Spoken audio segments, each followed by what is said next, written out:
و میگه بهمن اولین امشاسپند یا فرشته ایرانی است. این دستای حماسی کجاست؟ به یاد دلاور مردان و شیرزنانی که در دهه مبارک فجر حماسی بزرگ آفریدند و تاریخ جمهوری اسلامی ایران رو به گونه‌ای دیگر رقم دادند. به لاله در خون خفته شهید دست از جان شسته، قسم به فریاد آخر به اشک لرزان مادر، قسم به اسم آزادی به لحظه ای که جان دادی، که راه ما باشد راه تو ای شهید. همه به پیش، همه به پیش، به یک صدا جاویدان ایران عزیز ما. فرمون دادن دخترام خیلی فرق میکنه با پسرا. دیدی یکیشون نشسته پشت فرمون، یکی دیگه فرمون میده بیا بیا بیا بیا افتادی تو جوب نیا. اینم از فرمون دادن. موسیقی دوست داریم براتون اجرا میکنم، سنتی یا پاپ؟ سنتی، چون که لجبازیده که بشم مثل خودتون که رو پاکت ساندیست نوشته از این بالا واسد از هوا میکنیم.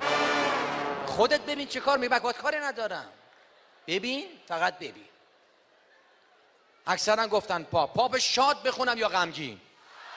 وای خدای من، نگاه چقدر بعضیا خجالتی ان. خدا میخواد بگه شاد اینجا شاد. دخترها نسبت به پسرها انسانهای بسیار بسیار قانعی هستن. چرا؟ چون که دخترها هیچ چیز از خدا نمیخوان الا یه شوهر خون، جون خدا. اما به محضی که اونو به دست میارن دیگه همه چی میخوان از اون بدبخت. اون باید بره جور کنه. به یه دختری گفتن شوهر چند حرف داره؟ گفت والا اگه پیدا بشه که حرف نداره. برنامه رو ادامه بدیم. زنجیر منو بافتی، بابا اومده، منم نمیدونم. فقط فکر کردم من خاله شادونم دارم برنامه اجرا میکنم. اینقدر که هماهنگ، همه با هم صدای کودک درونتون گسیل داشتین روی صحنه.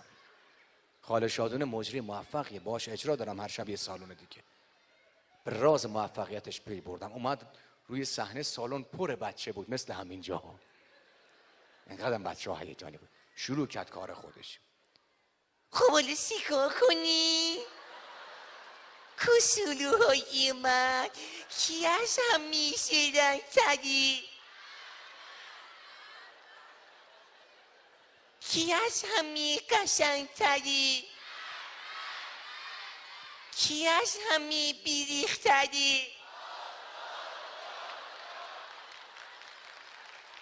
از شما درد نکنه. اون آقا رو نگاه 80 سالشه، خجالت نمیکشه. ما بیا منو بخور شما هستم. بیا. نخندید. اتفاقا از همتون زودتر تونست با کودک درونش آشتی کنه. میایم سرخود از خودمون به بچه های مثلا تکنیک های جدید ادب یاد میدیم. دوستی میگفت این داداش کوچیکمو بهش یاد داده بودم وقتی که دستشویی داری نگه من جیش دارم زشته، بگه من میخوام بخونم. این رمزی باشه بین من و اون. هر وقت گفت من خودم میفهمم میبرمش دستش. این ماجرا ادامه داشت تا شب دایی ما از شهرستان خونه ما مهمون بود. همون شب اونجا خوابید. نیمه های شب میگم این داداش کوچیک من دایی منو بیدار کرد، گفت دایی میخوام بخونم. میگفت دایی هم برگشت گفت دایی جان نصف شبی همه خوابن، بیا یواش در گوش خودم بخون.